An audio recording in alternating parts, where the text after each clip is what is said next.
শিক্ষার্থী বন্ধুরা, আশা করি সবাই ভালোই আছেন। আজকে একটি নতুন ভিডিও নিয়ে হাজির হলাম।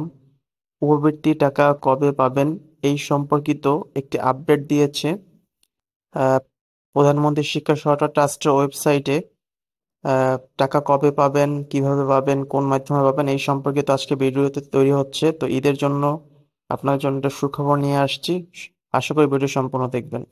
ভিউয়ার্স, দেখতে পাচ্ছেন এখানে হচ্ছে প্রধানমন্ত্রী শিক্ষা ট্রাস্টের ওয়েবসাইটে।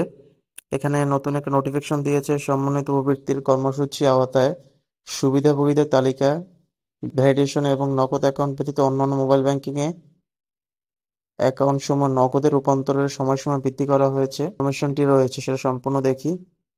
তো এখানে বলা হয়েছে সমন্বিত প্রবৃত্তি কর্মসূচি আওতায় সুবিধাভোগীদের তালিকা ভ্যালিডেশন এবং নগদ অ্যাকাউন্ট ব্যতীত অন্যান্য মোবাইল ব্যাংকিং এ অ্যাকাউন্ট সমূহ নগদে রূপান্তর করতে হবে এবং নগদে রূপান্তর করার জন্য সময়সীমা বৃদ্ধি করা হয়েছে।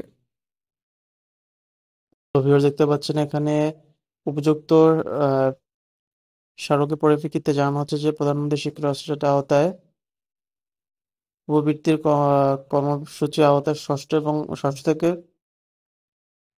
আহ, দ্বাদশ শ্রেণীর উপবৃত্তি শিক্ষার্থীদের মাধ্যমে অনলাইনে নগদে তাদের অ্যাকাউন্টে রূপান্তর করার জন্য সময়সীমা দিয়েছে এবং অভিভাবকের এনআইডি ভেরিফিকেশনের মাধ্যমে সুবিধাভোগী তালিকা ভ্যালিডেশন করার সময় 28/4/24 থেকে 4/6 পর্যন্ত সময়সীমা নির্ধারণ করা ছিল। এখন তারা বাড়িয়ে করেছে 3/6/2025 তারিখ পর্যন্ত বৃদ্ধি করেছে।